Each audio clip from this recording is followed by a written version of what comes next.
Bonjour tout le monde, je crois que le son il est bon. Alors, bienvenue à ce jeudi qualité. Bonjour, bonsoir, où que vous soyez. Euh, Bienvenue à cette session de jeudi qualité de Miva de Global Performance. Euh, donc aujourd'hui, nous allons parler de ICHQ8, la qualité par la conception. Mais avant de démarrer, j'aimerais présenter notre entreprise. Vivado Global Performance, nous sommes une entreprise de consulting, donc nous œuvrons dans le service et des solutions de qualité, conformité, validation, revue périodique des sites de production et des documents de qualité. Nous intervenons aussi dans la réingénierie, donc tout ce qui concerne l'optimisation des procédés, la transformation numérique, l'IA, c'est à la mode aujourd'hui. Donc nous l'intégrons dans nos façons de faire pour automatiser certaines pratiques au niveau de la qualité et de l'opération. Donc je vais vous laisser euh, sur un coup extrait de vidéo que nous avons préparé à cet effet. Puis je vous reprends.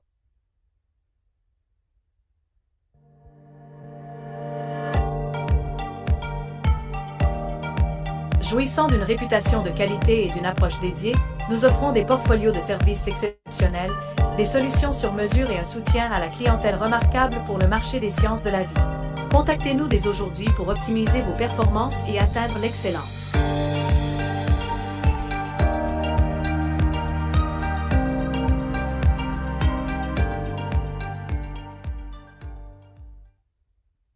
Voilà, c'est un coup extrait de 30 secondes, pas plus, pour introduire Mivado Global Performance.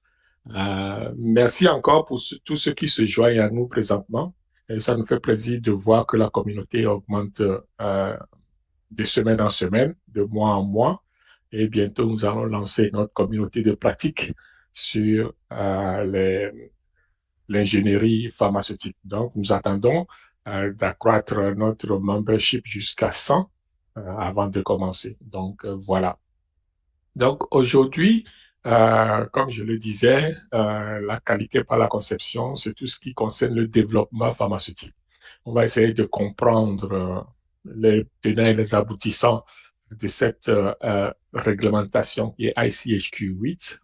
D'abord, ICH, c'est International Council for Harmonization, c'est en anglais, c'est la conférence internationale sur l'harmonisation, donc qui regroupe un certain nombre de pays dans l'Union européenne, les Américains, le Canada, etc., qui légifèrent, donc qui proposent des lois, pas des lois, mais qui proposent des lignes directrices sur le plan qualité et dans le domaine pharmaceutique. Donc, et ils ont différentes réglementations qu'ils dénomment Q8, Q7, Q1, QR2, etc., etc. Donc, vous pouvez aller googler, vous allez voir tout ça là. ICH.org, c'est leur site. Donc, c'est gratuit en passant. Toutes les normes et puis les lignes directrices là-bas sont gratuites, donc à la disposition des acteurs du monde pharmaceutique. Avant d'entrer dans le vif du sujet, un petit avertissement au niveau donc du contenu de ce webinaire, de cette formation, pour dire qu'il y a un droit d'auteur là-dessus. C'est une activité de formation de Mivado Global Performance qui est donnée par Kossi Mollet moi-même. Ce contenu est, a été autorisé par Mivado Global Performance, disais-je, et c'est sous la responsabilité de Mivado Global Performance que nous partageons ces informations. Donc, toute copie ou distribution de ce matériel doit se faire dans les règles de l'art ou à des fins didactiques et pour à des fins personnelles. Lui n'a le droit de vendre ce matériel sans le consentement de Mivado Global Performance. Donc, le droit d'auteur est clair là-dessus. Donc, voilà. Euh, En faisant cet avertissement, je profite pour me présenter. Comme je viens de le dire, mon nom est Kossi Mollet, je suis chimiste, je suis certifié Lean Six Sigma, Black Belt, ceinture noire, et je suis aussi Project Management Professional. Donc, je suis gestionnaire senior pour Mivado Global Performance et nous offrons tout ce qui concerne l'assistance, le support et la consultation au niveau du monde pharmaceutique, agroalimentaire, cosmétique et au-delà. Et autres, je veux dire. Donc, voilà succinctement les présentations qui sont faites. Alors, pour certaines personnes, ils pourront peut-être croire que ça a été déjà vu, mais pour cette séance, nous allons parler donc de ce que c'est que la qualité par la conception. Nous allons passer à travers les étapes de de cet élément-là, la qualité par la conception. On va voir les enjeux au niveau du QBD. QBD, c'est Quality by Design, c'est la terminologie anglophone, donc de Quality by de la qualité par la conception, je veux dire. Donc, tout ce qui va, quand je vais parler de QBD ou Quality by Design ou alors la qualité par la conception, comprenez que c'est du même au pareil. Donc, c'est tout synonyme, soit en anglais ou en français. Donc, nous allons voir aussi la mise en œuvre opérationnelle, comment est-ce qu'il faut mettre cette ligne directrice en place. On va faire on va avoir une petite étude de cas concret. Donc, et illustré avec quelques diagrammes et schémas pour bien comprendre la notion. Et puis, on va voir quelles sont les limites et puis les bonnes pratiques à adopter. Puis, on va conclure en ce moment-là, qui sera la dernière partie. Donc, je vous conseille d'attaquer tout de suite le premier volet qui est l'introduction.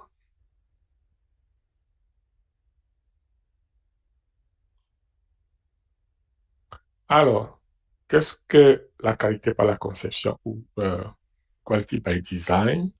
Il y a plusieurs terminologies, il y a des définitions qui vont apparaître ici, là, même sur le web. Mais entendez que la qualité par la conception va prendre en compte une certaine approche proactive qui intègre la qualité dès la conception donc d'un produit ou d'un process, plutôt que d'appuyer uniquement sur des contrôles après. Cela dit que on veut tester, on veut s'assurer qu'à chaque étape, on a la qualité qui est rencontrée. Il ne faut pas attendre à la dernière minute pour dire qu'on fait la qualité. Donc, en termes clairs, c'est ça. L'autre élément, c'est de comprendre d'où ça vient. Okay? Donc, cette terminologie, cette approche-là vient du fait que c'est un concept qui a été introduit par Joseph Juran. Joseph Juran, pour ceux qui ne connaissent pas, c'est un gourou de la qualité du monde moderne. Donc, vous pouvez aller googler, le voir. Il a écrit beaucoup de livres sur la qualité. Il a développé beaucoup de concepts sur la qualité. Le total quality et puis l'amélioration continue. Tout ça là, il a participé aussi avec d'autres gourous dans ce domaine. Donc, c'est un concept qui a été largement utilisé, donc adopté dans des industries pharmaceutiques, automobiles et électroniques, dont tout le monde aujourd'hui, partout sur la planète, savent ce que c'est que la qualité par la conception. On veut bâtir donc la qualité à travers tout le produit, tout ce que nous faisons. Donc, c'est pour ça que c'est très important pour nous de développer ce concept-là et de se l'approprier. Donc, c'est important. Au niveau de l'approche, qu'est-ce que cela veut dire concrètement? Quand on dit approche, généralement, c'est une façon de voir, c'est une vision. Cela veut dire qu'il y a d'autres façons de faire. Okay. Généralement, on va adopter une approche parce que ça nous convient le mieux, ça permet d'obtenir un certain résultat ou ça crée de la valeur. À chaque fois, c'est dans cet esprit qu'il faut le voir. Donc, nous, au niveau de la fabrication pharmaceutique ou toute autre fabrication d'ailleurs, notre objectif, c'est d'éviter ou de réduire au maximum les déchets qu'on doit produire. Donc, c'est augmenter les produits, la qualité du produit qui est fabriqué. Donc, on ne veut pas des défauts, on ne veut pas des rejets, mais on veut maximiser notre production, on veut augmenter le rendement de production. Donc, c'est dans cette démarche-là que se situe toute la notion de la qualité par la conception. Une fois que c'est compris, on sait qu'est-ce qu'on doit mettre en place pour pouvoir atteindre ce niveau, cet objectif de zéro défaut. Vous voyez, c'est très important parce que c'est pas évident de faire zéro défaut. Les gens l'ont essayé en industrie. C'est, il faut être, il faut adopter toutes les approches, tous les principes de Lean Six Sigma. Lean, c'est la fabrication euh, optimisée. Six Sigma, c'est d'atteindre un niveau de perfection ou réduire au maximum les défauts. Donc, c'est 3,9 défauts par milliard de parties. Vous voyez, donc c'est pas évident. Donc, il faut s'armer, il faut avoir du monde, il faut avoir la compréhension, etc., etc. Donc, l'objectif, on le voit, c'est de réduire les défauts, d'optimiser les coûts, de rendre les procédés robustes face aux variations. Ah oui, ça, la variation au niveau des procédés, c'est quelque chose que Six Sigma va introduire, va s'attaquer à. Donc, Six Sigma va essayer de réduire les variations. Et Lean, la fabrication Lean permet de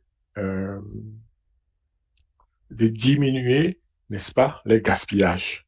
Donc, d'un côté, on a les gaspillages, de l'autre, on a les variabilités au niveau de notre procédé.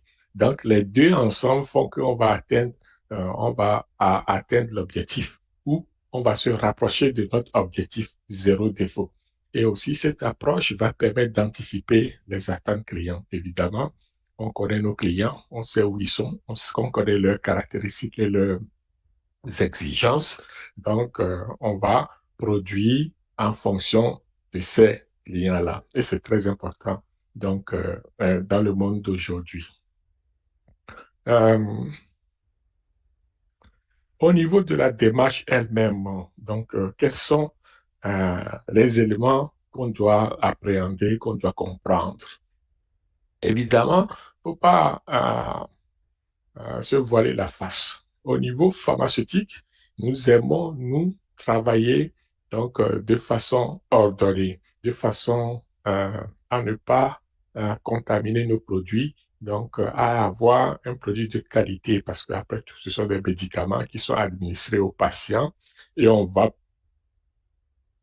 pas les rendre malades, on veut pas porter atteinte à leur sécurité, à leur santé. Ils sont déjà malades.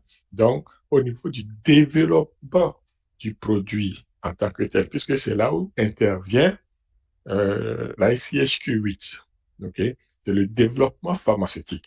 Et dans le développement pharmaceutique, on introduit la notion de qualité. Vous voyez? Donc, dans notre développement pharmaceutique, où les gens vont appeler ça communément R&D, on va, on va avoir un espace. Notre espace, c'est ça que nous appelons espace de conception. OK? On va avoir, c'est un espace virtuel, c'est pas des blocs de murs qui va délimiter l'espace, non.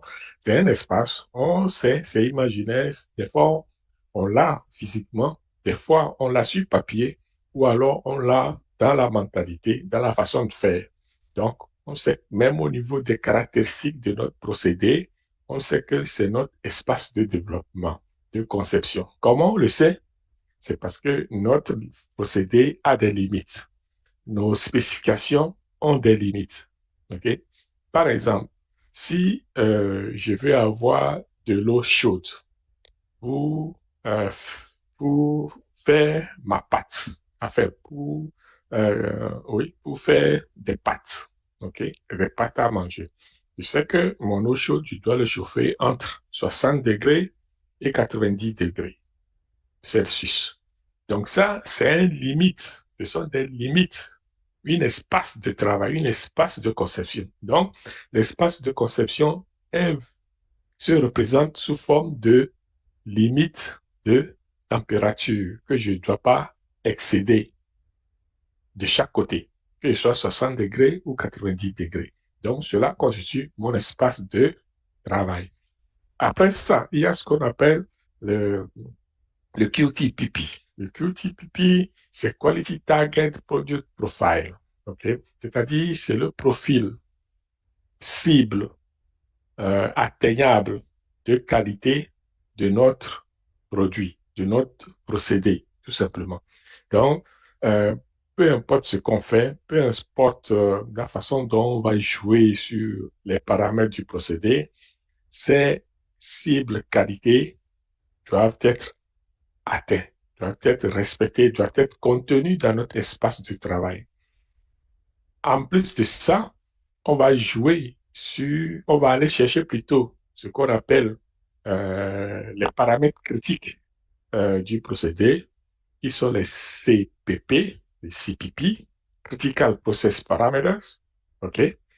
Ensuite, les Critical Process Parameters, on va lier à ces Critical Process Parameters ce que nous appelons la qualité attribute, l'attribut de qualité, c'est-à-dire les paramètres de qualité. Ça, c'est le CQA. CQA, c'est Critical Quality Attribute.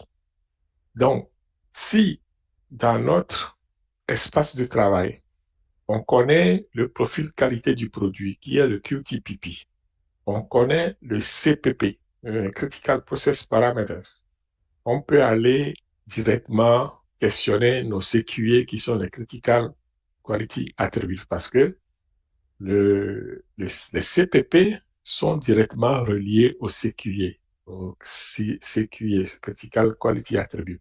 Si vous ratez le CPP, automatiquement, vous ratez la qualité du produit. D'où les deux sont intimement liés. OK? Après, bon, il y a toute la stratégie de contrôle qu'on vient mettre en place pour s'assurer de bien vérifier les affaires, de bien mesurer nos paramètres critiques, c'est-à-dire les CPP, et de bien anticiper sur les critical quality attributes parce que on veut s'assurer que le, le critical attribute soit rencontré. Donc, on veut que ça soit rencontré. Le QTPP, c'est-à-dire la qualité cible, le profil qualité cible du produit, le QTPP. Ensuite, on a les CQA, on a les CPP, CQA, et puis la stratégie de contrôle. Ça, c'est grosso modo le concept, l'approche globale donc de, de la qualité par la conception. Et puis, on va mettre en place aussi la stratégie de contrôle. OK? D'abord, la stratégie de contrôle analytique, on l'a vu, hein, c'est comment mesurer nos paramètres, comment s'assurer que les paramètres, euh, les spécifications, tout ça là sont bien mesurées et contrôlées. Donc, c'est ça au niveau de stratégie de contrôle analytique.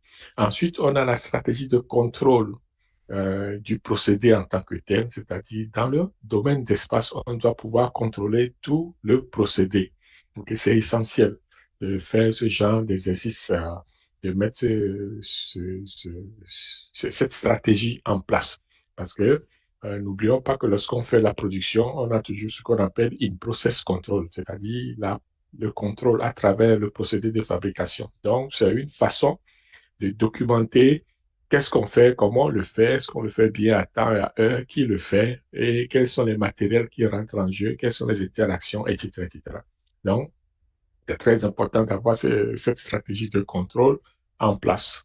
Un élément aussi qu'on va surtout voir, c'est la vérification et la caractérisation du procédé. Lorsqu'on développe un procédé, on ne le voit pas tout de suite de façon mature. Donc, c'est comme la tour Eiffel. C'est un morceau de fer à chaque fois. OK? Donc, jusqu'à ce qu'on complète l'œuvre. Donc, c'est pareil pour le développement pharmaceutique. On doit mettre en place une vérification et une caractérisation du procédé. Qu'est-ce que cela dit? Cela dit qu'on doit pouvoir faire une évaluation de risque sur le procédé, voir quels sont les points forts et les points faibles. On doit pouvoir s'assurer qu'à chaque fois qu'on démarre le procédé, pour ce produit-là, on obtient le produit escompté. Vous voyez? Donc, ça, c'est caractériser le procédé et affiner tous les paramètres critiques, tous les paramètres, je dirais, non seulement critiques, mais non critiques aussi, et affiner aussi le CQA. Donc, c'est une relation qui lie tous ces éléments-là dans un espace de conception ou un espace de travail. Puis, le tout sera couronné par le contrôle de procédé qu'on va appeler l'amélioration continue. Okay? Donc, le tout sera chapeauté par l'amélioration continue. Et on va voir que cela donne ce que nous appelons le concept, la qualité par la conception. Donc, vous souvenez-vous que j'ai dit, pour caractériser ces éléments-là, ça nous prend une analyse de risque. OK? Donc, ça, c'est à l'échelle du procédé, mais l'analyse de risque peut être élargie donc à tout notre domaine de conception. C'est-à-dire, l'analyse de risque, c'est comme si on faisait l'analyse du risque de l'entreprise ou du site de fabrication tout entier. Donc, on va couvrir, on va voir au niveau de l'amélioration continue quelles sont les améliorations, quelles sont les évaluations de risques à faire au niveau de notre espace. Est-ce qu'il y a des risques? Au niveau des stratégies, est-ce qu'il y a des risques? Au niveau des procédés lui-même, est-ce que nous avons des risques, etc., etc. Donc, l'évaluation des risques vient couvrir l'ensemble de l'œuvre parce que même dans les bonnes pratiques de fabrication, c'est noté, c'est l'approche basée sur les risques qui fait office, qui est l'élément, c'est-à-dire le plus important. Vous allez le voir au début des bonnes pratiques de fabrication, on va tout de suite dire de faire, de considérer les risques liés à votre usine, les risques liés à vos procédés de fabrication, etc., etc. Donc, c'est essentiel qu'on couvre tout ça, donc d'une bonne évaluation des risques qui est documentée avec un plan d'évaluation des risques établi. OK? Donc, si nous transposons ça de façon générale, on voit que la stratégie de contrôle du développement pharmaceutique qui est le ICHQ8, on va le voir ici. Le ICHQ8 va permettre de faire du développement pharmaceutique. OK? C'est vrai que ICHQ 11, qui va traiter donc du développement pharmaceutique aussi, mais pour les drogues, pour les substances chimiques plutôt, et les entités et, biotechnologiques et biologiques. Donc, les deux sont liés. Cela dépend de ce que vous faites comme activité. Si vous faites du biologique, de tout ce qui concerne la biotechnologie, etc., alors vous allez utiliser ICH-Q11. Q11, c'est le développement Q11, c'est le développement donc des produits, je dirais, biotechnologiques et biologiques. Et Q8, c'est de façon générale pour tout le monde, c'est-à-dire ça peut être des comprimés, des gélules, etc., etc. Donc, vous allez voir que dans tout ça là, il y a une interrelation qui lie chacune des réglementations et chacune des approches ici. Donc, on a le développement pharmaceutique. Donc, tantôt, on a dit que ça doit être chapeauté par l'évaluation du risque. Donc, vous voyez qu'il y a le Quality by Design ici, OK, qui vient chapeauter tout le développement pharmaceutique parce que c'est lié. On a l'ICHQ9 qui est le Quality Pharmaceutical Quality Risk Management. Donc, il y a aussi une approche là-dessus.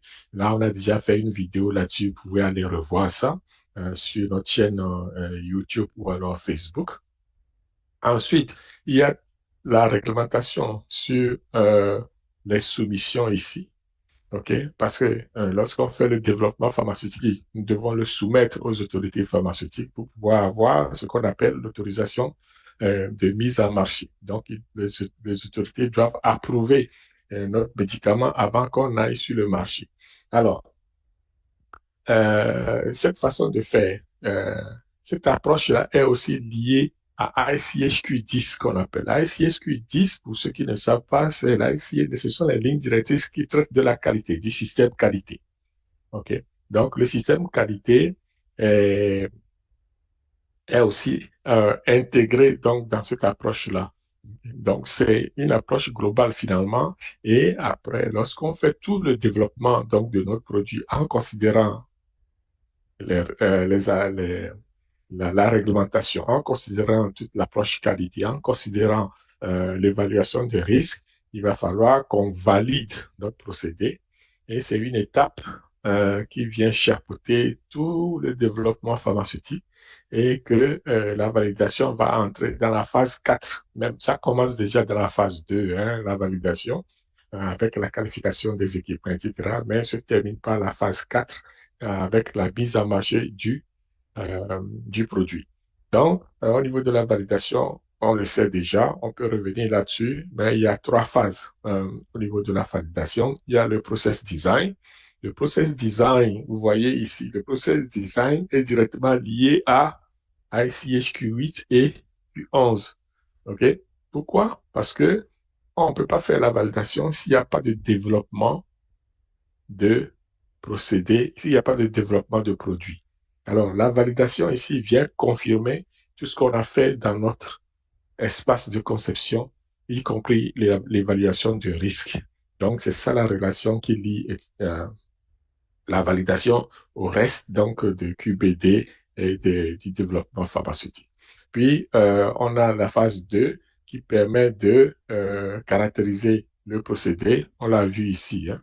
Vous voyez, la caractérisation du procédé revient au niveau de la phase 2 de la validation. Et après, on fait le continued process verification, c'est-à-dire la vérification en continu du procédé. Là, on est en business, le produit a été accepté, le produit est sur le marché, on le vend, donc on continue à suivre tout simplement notre produit sur le marché avec tous les autres éléments dont nous avons parlé, soit la stabilité ou la pharmacovigilance, etc., etc. Donc, voilà comment se présente la démarche au niveau du ICHQ. Oui, vite.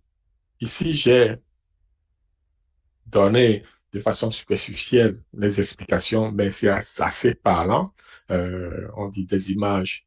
Une image vaut 1000 mots. Effectivement, c'est en 2 images, on vient de décrire tout le développement pharmaceutique tel que contenu dans les lignes directrices ICHQ8, Q9, Q11 et même Q10, et même la validation. Donc, c'est parfait. Alors, nous allons parler maintenant des étapes de la qualité par la conception. Mais avant d'aller là-dedans, nous allons voir aussi ce que nous appelons cycle de vie. Okay? Je répète souvent, presque chaque semaine, je parle du cycle de vie du produit, cycle de vie de procédé, etc., etc. Vous allez finalement être habitué avec la terminologie cycle de vie. Le cycle de vie, de façon en pharmaceutique, nous, on le définit comme ça. Donc, on part des définitions des besoins, on définit les spécifications, ok? Puis, on va par la conception, on passe par la validation, production, livraison et service.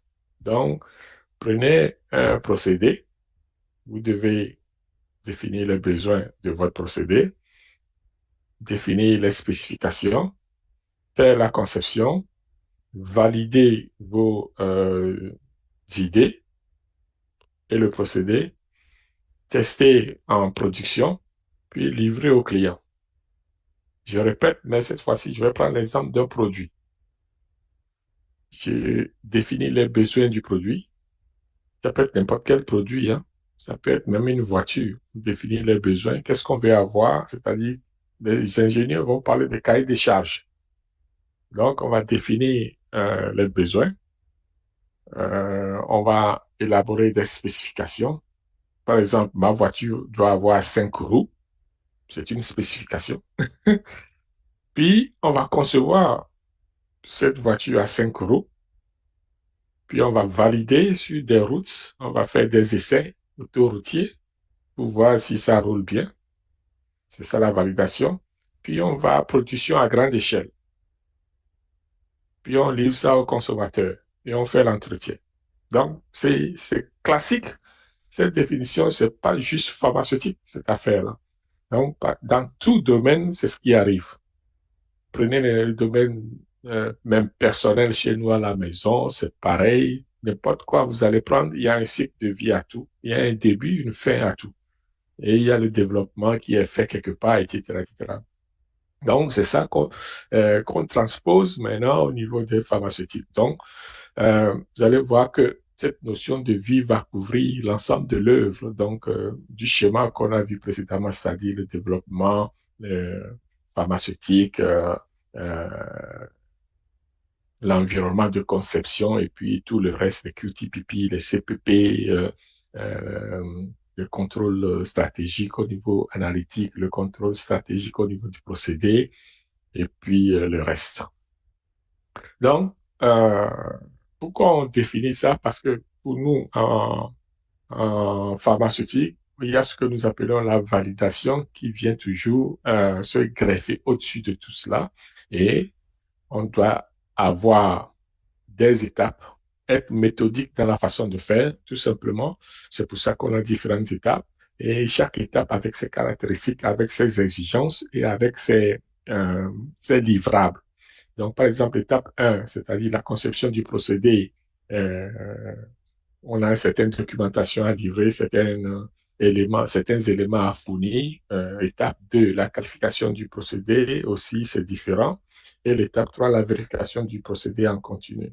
Ça, c'est une autre façon de voir ce que nous avons vu tantôt, c'est-à-dire, donc ici, tout ce que je viens de dire se trouve ici, la validation, ici. Étape 1, process design. Étape 2, process characterization. Étape 3, continue process verification. Si vous voyez au niveau du cycle de vie, c'est exactement pareil. Ici, donc on a étape 1, sauf que bon, ici c'est en français, l'autre c'était en anglais, mais bon, c'est du même mot pareil, le concept est là. Donc, pour vous dire c'est quoi les étapes, comment les étapes s'enchaînent au niveau du cycle de vie du produit, tout simplement. Donc, c'est important de l'assimiler, de prendre ça comme élément de conception et d'adaptation pour pouvoir développer vos produits pharmaceutiques. OK. Est-ce qu'on a des étapes au niveau de la conception, la qualité par la conception? Oui. D'abord, nous avons l'identification des besoins et attentes du client. On l'a déjà vu dans le cycle de vie. Donc, on a la traduction de ces exigences-là en quelque chose de technique. Donc, nous, on dit on veut avoir une voiture à 5 roues. Ben, ça, c'est le besoin, la spécification en même temps, mais on va le traduire. Il faut que ça soit matérialisé. Donc, on va évaluer le risque de tout cela. Est-ce que c'est possible d'avoir une voiture à 5 roues? Oui. Est-ce que c'est une roue de secours ou alors une roue qui roule? En tout cas, c'est ça des exemples. Ensuite, il y a la maîtrise statistique des processus, des procédés. Donc, on évalue qu'est-ce que ça va donner, est-ce qu'on a des erreurs, etc. Et après, on va valider le procédé. Donc, concrètement, ce n'est rien d'autre que des étapes, une succession d'étapes à suivre au niveau de la conception par la qualité. Une fois que toutes ces étapes sont suivies, normalement, euh, on s'assure que la qualité est bâtie à travers tout le processus de fabrication. Au niveau des enjeux de la qualité par la conception, parce que c'est de ça qu'il s'agit maintenant, euh, on voit qu'il y a, euh, enfin, je peux dire que c'est un point positif pour cette approche-là, parce que qui dit qualité dit meilleur produit, meilleur service. Ça, tout le monde le sait, etc. La qualité par la conception apporte aussi une certaine compétitivité au niveau de l'industrie. C'est-à-dire, on est plus compétitif. Donc, on est plus qualité aussi. On va aller accroître la rentabilité de notre production. On va accroître la rentabilité de notre usine en produisant moins de gaspillage. Vous voyez, qui dit qualité élevée dit satisfaction client. Donc, après tout, c'est ce qu'on veut. On veut vendre notre produit, donc avoir moins de rebut et de retour. La qualité par la conception aussi permet d'être plus rapide sur l'évolution du marché. Donc, on a une plus grande adaptation face aux défis. C'est très bien de l'avoir en tant que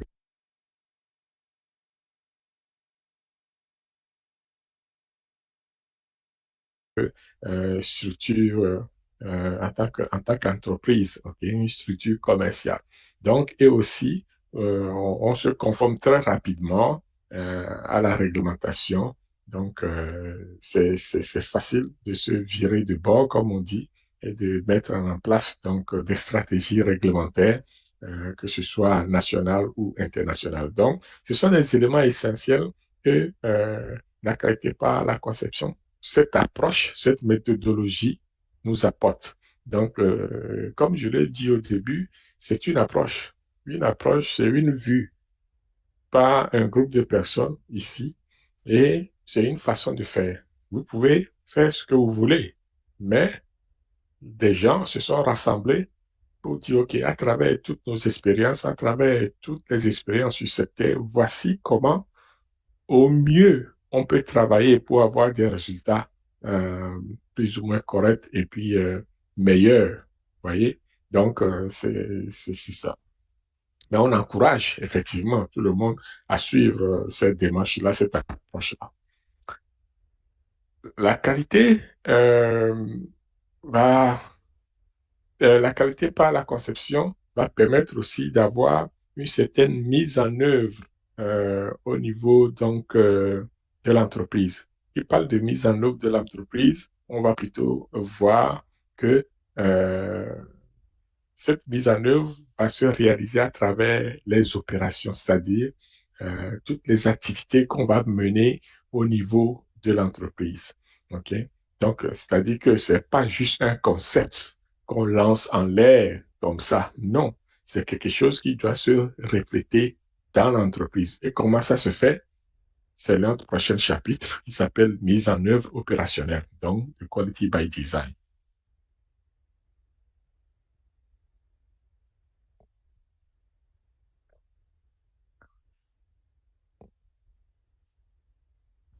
En quoi consiste cette mise en œuvre opérationnelle?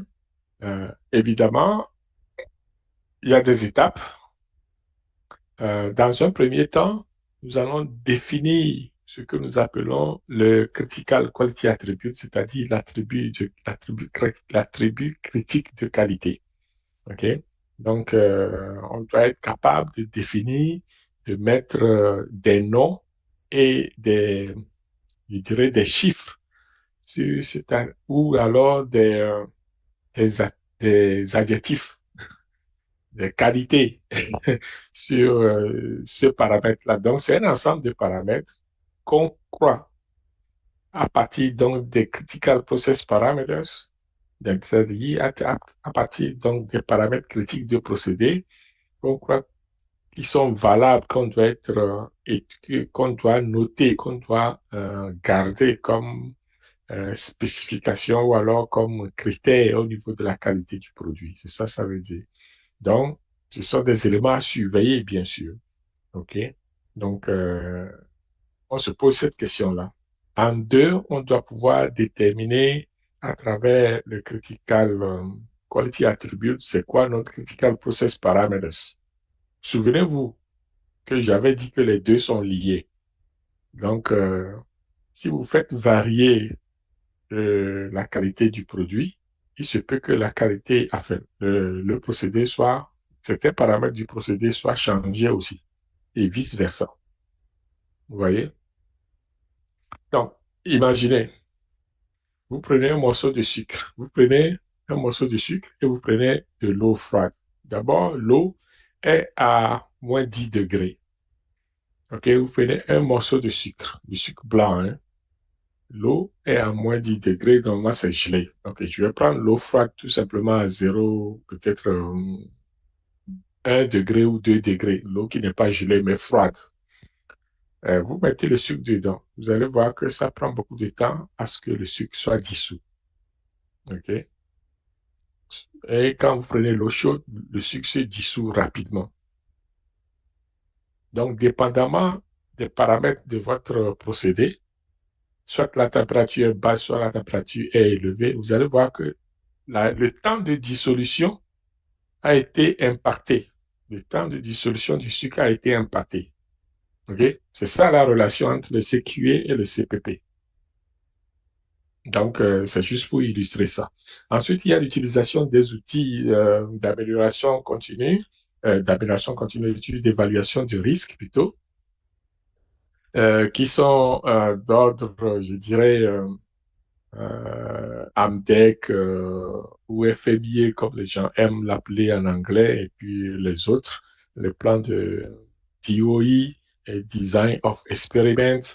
Ce sont des méthodologies qui existent pour cartographier donc nos procédés, pour aller optimiser, n'est-ce pas, le procédé, voir quelles sont les combinaisons, paramètres et puis attributs de qualité qui marchent le mieux. Donc, on peut faire ça par le DOE. On peut revenir sur ça. Design of Experiment. Euh, L'expérimentation par la conception aussi, comme on le dit. Donc, ça permet d'optimiser notre développement de procédés pharmaceutiques. Donc, lier la qualité au process et d'avoir une meilleure combinaison gagnante au niveau de paramètres et spécifications ou qualité attendue. Donc, ce sont des éléments qui jouent, qu'on a en place et qui permettent de développer notre procédé, notre produit. Donc, d'où le schéma qu'on a vu tantôt, je le remets pour que l'on puisse faire le lien entre le QTPP, le CQA, le CPP et toutes les autres stratégies de contrôle et de caractérisation du procédé. Vous voyez? Donc, ce sont des éléments essentiellement on n'est pas, on est obligé, je vais dire, d'en tenir compte, puisque si on applique la méthodologie, c'est d'office des éléments que vous devez avoir à traiter. Donc, c'est très essentiel euh, de, d'aller avec ces éléments-là. Donc, il est important que les gens puissent euh, soutenir et mettre en place ces éléments afin que l'on puisse euh, euh, mettre en œuvre donc cette approche. C'est essentiel. L'autre élément, c'est un aspect, une autre façon de voir la chose, puisque ici, c'est un peu condensé, c'est du concept. Il se peut qu'on ne comprenne pas trop c'est quoi la relation CPP, CTPP, etc., etc. Il y a trop d'abréviations, n'est-ce pas? Mais juste prendre un recul et vous pouvez revoir la vidéo, hein, ça sera sur YouTube, Facebook, vous pouvez aller le revoir si vous voulez pour mieux comprendre les technologies et puis les abréviations aussi. Donc, ici, je vais aller étape par étape, c'est-à-dire que je vais commencer par le TPP. Euh, TPP, c'est le Target Product Profile. OK? C'est-à-dire que lorsque je commence mon développement de procédé, il faut que j'ai quelque chose en tête. Il faut que je sache qu'est-ce que je vais développer. On ne se lève pas comme ça pour dire, OK, je développe. Vous développez quoi, en fait? C'est ça. En général, on développe un produit, on développe un matériel, on développe, je sais pas moi, un objet en particulier. On veut développer euh, euh, non, mais là, une carte d'affaires, on veut avoir quelque chose. Donc, on a toujours quelque chose à développer. Ça, il faut le savoir dès le départ. Même si on n'a pas la précision exacte de ce qu'on veut faire, on a quand même une idée de ce que on veut faire et on a une idée de ce que ça doit être. En pharmaceutique, c'est pareil. Donc, on a le target product profile. On a un profil cible, donc, de notre produit. Idéalement, on veut avoir à développer un médicament, c'est liquide ou c'est solide? OK, est-ce que c'est qui doit être dissous dans l'estomac ou dans l'intestin? Est-ce que c'est intraveineux? Est-ce que donc ça va être liquide? Etc., etc. Vous voyez, c'est ça, en fait, ce que nous appelons par les TPP. Et les TPP se traduit rapidement en QTPP, Quality Target Product Profile. Donc, avant, on était sur de façon générale, maintenant, on précise qu'on veut, il faut que ça soit d'ordre qualité, le Q. C'est ça, ça veut dire Q. Q, c'est pour la qualité. OK? Là, les éléments nécessaires à développer, on le voit, on caractérise la qualité, tout ce qui va concerner la stérilité, la pureté, etc. Au niveau du pharmacocinétique, on va aller questionner ce que nous appelons la dissolution. Je viens de le dire, est-ce que c'est dans l'estomac, c'est ailleurs, est-ce que c'est euh, des gouttes pour les yeux? Non, mais là, il y a l'effet thérapeutique, évidemment. Qu'est-ce qu'on veut soigner avec notre médicament? Est-ce qu'on soigne les maux de tête ou alors on calme la jambe, etc., etc. Donc, ce sont des éléments qu'on va questionner. Ensuite, il y a la population cible, à qui s'adresse le produit. Est-ce que c'est aux adultes, aux bébés, etc., etc. Et puis, il y a toute la stabilité, surtout dans les zones chaudes et humides. La stabilité, il faut y penser. OK? Donc, c'est la démarche qu'il faut adopter. Ensuite, il y a tous les éléments euh, qui sont peut-être aussi importants, mais bon, ça, il faut voir selon ce qu'on fait. Il y a des éléments qui seront nécessaires à vous et qui seront moins nécessaires à d'autres, vice-versa. C'est pour ça que j'ai mis les deux. Bon, on va voir la forme posologique. Qu'est-ce qu'on veut avoir? Comprimé, gélule, je viens de les nommer. Est-ce que la voie d'administration, est-ce que c'est oral, intraveineuse, intramusculaire? Il faut questionner tout ça. Ensuite, est-ce que ça doit être sous la supervision d'un médecin ou pas? Est-ce qu'on peut acheter ça au bord de la route et l'avaler, comme les Tylenol, les paracétamol de ce monde? Euh, Ça, ce sont des questions à répondre. L'emballage, comment on va le faire? Comment on va conditionner? Est-ce que ça prend des seringues, des blisters? Est-ce que c'est en verre ou en plastique? Donc, ce sont des éléments que l'on doit se poser comme question lorsqu'on est dans la phase de la conception du produit pharmaceutique. Donc, c'est à cela que répond le TPP et le QTPP. Vous voyez? Donc, c'est aussi simple que ça.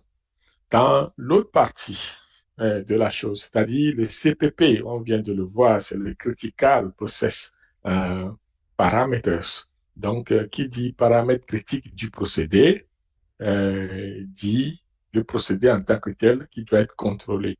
Et je vous ai dit que le CPP est lié au CQA, c'est-à-dire le Critical Quality Attribute, c'est-à-dire l'attribut critique de qualité.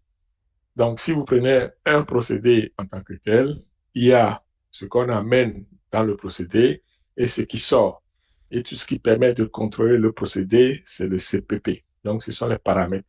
Donc, on a les matières, le CMA, le Critical Material Attributes, parce que ici, on va parler des matières premières, des ingrédients, des excipients. On va peser, etc., qu'on va faire rentrer dans notre usine de production où il y a toute l'unité de production. Puis on va contrôler les paramètres critiques, température, humidité, lumière ou pression, etc. Nommez-les. Et à la fin, on a notre produit avec ses attributs de qualité. Vous voyez? Donc, en fait, ICHQ8, le développement pharmaceutique ou le Quality by Design, vient rassembler tout ce qui existe déjà dans la nature et le mettre sous forme méthodique et bien paramétrée, etc., etc. Donc, c'est une approche, c'est une méthodologie qu'on essaie de nous inculquer pour dire, OK, si vous faites ça comme ça, vous aurez de bons résultats, tout simplement. Donc, c'est à ça, ça veut dire.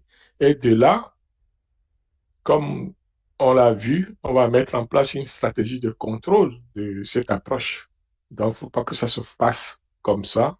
Nous sommes en pharmaceutique, on doit maîtriser la qualité du produit, on doit maîtriser le procédé, on doit maîtriser tout le système qualité qui va avec. Cela veut dire qu'on doit mettre en place une stratégie de contrôle de procédé.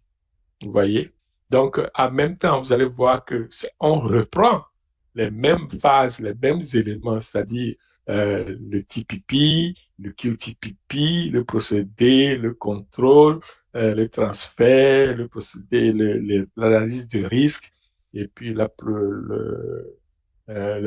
qualification la qualification, je veux dire, la qualification de la performance du procédé, c'est maintenant la validation du procédé et la vérification en continu. Donc, c'est une autre façon de représenter notre quality by design, les étapes donc de notre quality by design, en mettant l'accent sur quoi? Sur toutes les phases, toutes les étapes qu'on a énumérées tantôt dans les autres schémas. Et vous voyez que l'analyse de risque vient à certaines étapes spécifiques. Donc, c'est un choix. Vous pouvez le faire à tous les niveaux, mais ça demande beaucoup de temps, beaucoup de ressources et d'argent. Donc, c'est sûr que on peut le cibler à des endroits critiques. D'où on fait une analyse de risque sur l'ensemble de l'œuvre pour déterminer quelles sont les étapes critiques donc de notre procédé. Et c'est sur les étapes critiques qu'on viendra maintenant faire l'analyse de risque que nous souhaitons. Vous voyez? Donc, ça, c'est toute la stratégie de contrôle qu'on met en place. OK? On va le voir, de nombreux éléments de la stratégie de contrôle sont développés via des évaluations de risque. Pourquoi? Parce que on ne peut pas tout faire. On doit mettre l'accent sur certains éléments précis euh, qui sont critiques pour le produit. Ces éléments précis critiques sont le CQ et le CPP pour les matières premières, pour les composants. On va voir que on va mettre une stratégie de contrôle sur le résultat final donc, du développement du procédé lui-même. Donc, c'est le principe même de la concession du procédé selon la terminologie de la FDA. On va voir qu'au niveau des activités ponctuelles, on n'a pas besoin de faire, euh, de contrôler ces gens de façon formelle, mais ça fait partie des manipulations et des bonnes pratiques de fabrication. Puis, on va voir que la stratégie de contrôle est constituée de plusieurs éléments dont beaucoup sont développés et rédigés à différents moments du développement du procédé. C'est normal parce que le procédé, on va le bâtir, on va le développer et comme je l'ai dit au début, la Tour Eiffel, Paris, ou Lomé, ou Conakry, Dakar, tout ça ne sont pas bâtis en un seul jour. Donc, c'est une étape à la fois. Donc, à chaque fois qu'on rencontre, on développe une étape, on fait la stratégie de contrôle de cette étape-là et on continue. Ça, c'est au niveau de la démarche du travail. L'autre élément qui est important à savoir, c'est le, le rapport d'évaluation des risques, c'est très important parce que des audits, on peut vous le demander. Donc, comment avez-vous caractérisé vos étapes? Quels sont les facteurs ou les éléments sur lesquels vous êtes basé pour faire votre analyse de risque ou développer les étapes critiques? Donc, c'est pour ça qu'on demande à ce que le risque soit exécuté donc à travers tout le procédé de fabrication, même avant même de commencer la fabrication, faire l'analyse de risque. Et cela va nous permettre aussi de faire la validation du procédé qu'on va parler plus tard peut-être. Donc voilà, on va aussi questionner les cibles de qualité parce que c'est essentiel. Cela nous permet de définir euh, les caractéristiques désirées pour le développement. C'est tout à fait normal. Euh, et puis enfin, on va avoir un rapport de PPQ. Le rapport de PPQ ici, c'est ce qui concerne la validation du procédé. Donc, l'analyse du risque permet de définir les étapes critiques, mais une fois que le projet est à maturité, qu'on est prêt à mettre le produit sur le marché, on va faire quoi? On va faire la validation du procédé. Donc, la validation de procédé, sa nouvelle terminologie, c'est PPQ, c'est-à-dire le Process Performance Qualification. C'est en anglais, donc c'est la qualification de la performance du procédé. Donc, ça se passe à travers, enfin, ça se fait en général à travers un document de qualité, un document de validation, je veux dire. Donc, et la vérification continue du procédé qu'on a vu tantôt, etc.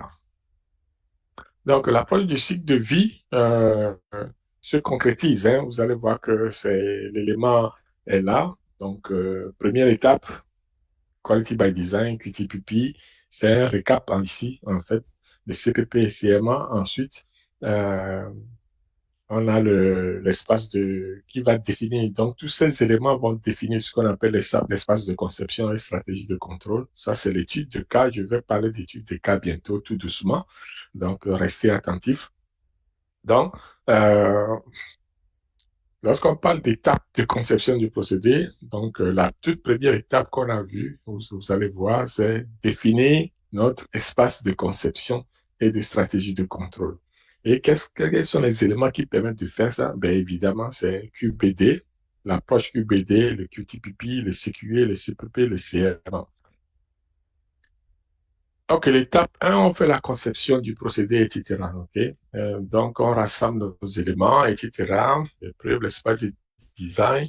Puis, on peut avoir un document à soumettre aux autorités de réglementation. Ça, c'est l'approche normale. En deuxième étape, euh, on fait tout ce qui concerne la qualification du procédé. Ok, parce que n'oubliez pas que dans le document de soumission qu'on veut avoir, c'est-à-dire lors de la première étape, au niveau de rassembler tous les éléments qui concernent notre procédé et puis le produit, euh, on doit être capable de démontrer que le procédé est répétitif, est robuste, et puis on peut se fier donc à ce procédé pour avoir notre produit. Alors, s'il y a déficience au niveau de la soumission, on revient questionner notre développement de validation. On vient questionner toute la partie PPQ, OK?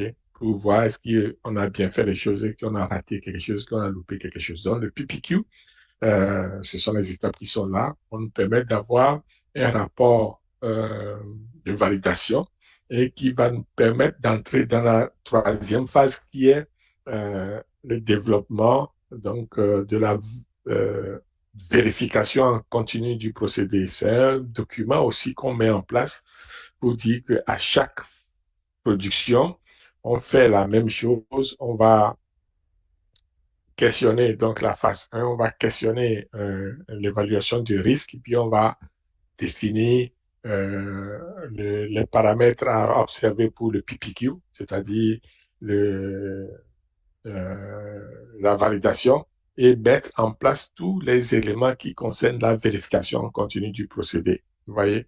Donc, c'est essentiel de suivre ces étapes-là afin d'avoir les éléments dont on a besoin. Alors, au niveau de l'étude des cas concrets, il faut voir que je ne vais pas nommer un produit en particulier, mais je vais juste définir l'approche ici. Donc, étude des cas concrets et illustration. On va voir que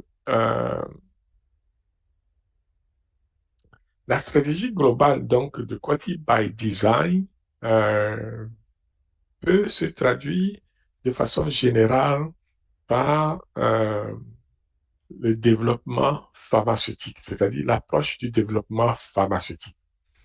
OK? Et lorsqu'on va prendre l'exemple de comprimé, par exemple, OK? Si on prend l'exemple d'un comprimé, on va voir que pour un comprimé, on va d'abord identifier les excipients et leur influence. OK? Les excipients et leur influence. C'est important parce qu'on veut savoir de quoi est-ce qu'on part et où est-ce qu'on va. OK? D'où est-ce qu'on part et où est-ce qu'on va. Donc, on va questionner nos excipients, les matières premières, etc. Ensuite, on va, parce que au niveau pour faire un comprimé, le schéma de procédé est simple. Hein. On prend les excipients, ce sont des poudres en général. On peut faire une granulation, on fait un mélange. OK? Donc, au niveau de la granulation mélange, qu'est-ce qu'on veut avoir? On veut s'assurer qu'il y a une homogénéité dans le mélange et que l'actif est bien réparti, parce que l'actif, c'est ça qui va être dosé. Hein? Donc, le CPP ici, ça peut être le mélangeur avec sa vitesse et ses caractéristiques. Et le CQE ici, c'est l'homogénéité, c'est-à-dire la dose qu'on va avoir par comprimé. Vous voyez le lien que j'ai dit tantôt. Donc, c'est ça. Donc, et après, et après, il y a ce que nous appelons le résultat attendu, qui est réduction de 40% des défauts de dissolution à la production, évidemment, parce qu'on a mis en place toute la stratégie donc de Quality by Design au niveau de ce développement pharmaceutique-là. Donc, on a pris soin de définir le QTPP, on a pris soin de définir le CPP, qui est l'homogénéité. Euh, Ici, on a tout ce qu'on appelle le target profile, d'abord. Ensuite, on a le QTPP. On va vous faire l'analyse de risque. C'est ça le processus de mélange qui va nous donner en fait l'homogénéité dont on a besoin pour pouvoir avoir un comprimé final et dosable. Ensuite, on calcule le rendement de production tout simplement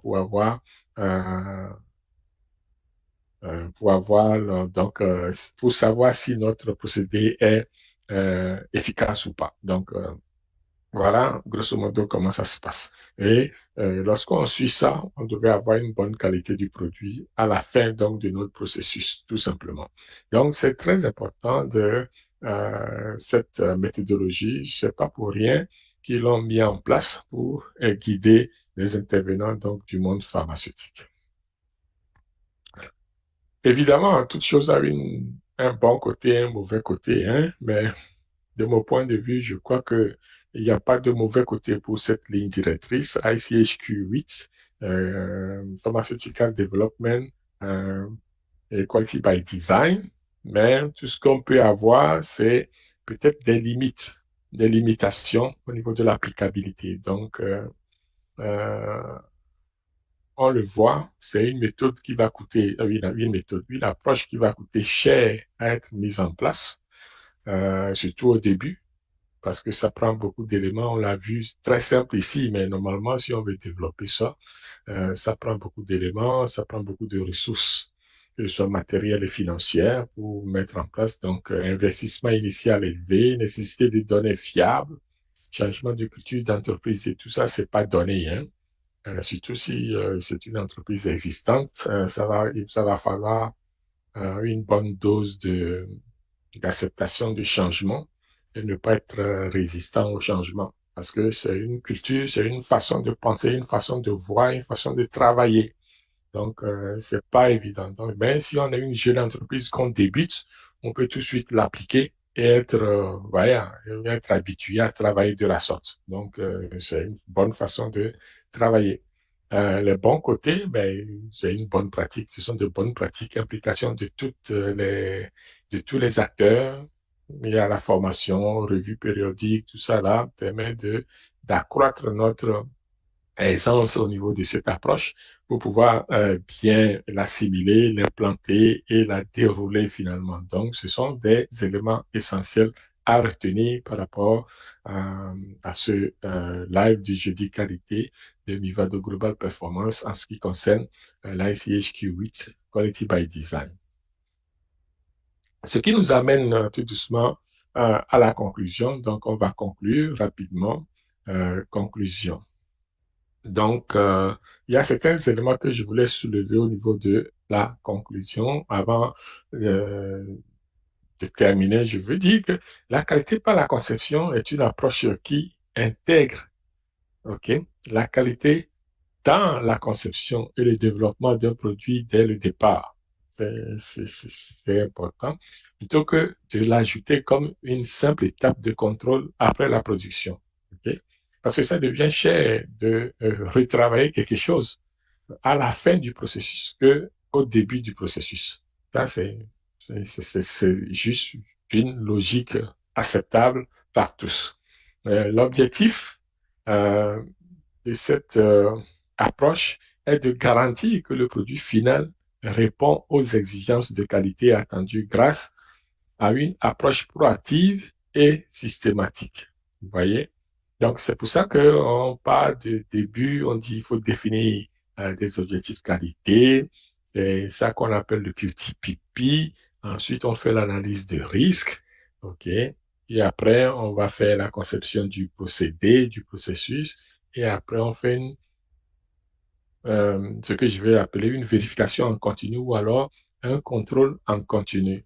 Donc, c'est essentiel d'avoir ces éléments-là. OK? Donc, euh, ça résume bien, cette slide-là résume bien tout ce dont on a parlé au niveau de la qualité du produit, définition des besoins, etc., etc. C'est juste 4 étapes faciles à retenir. Définition des objectifs qualité, analyse des risques, conception du processus, contrôle continu, bim, bam.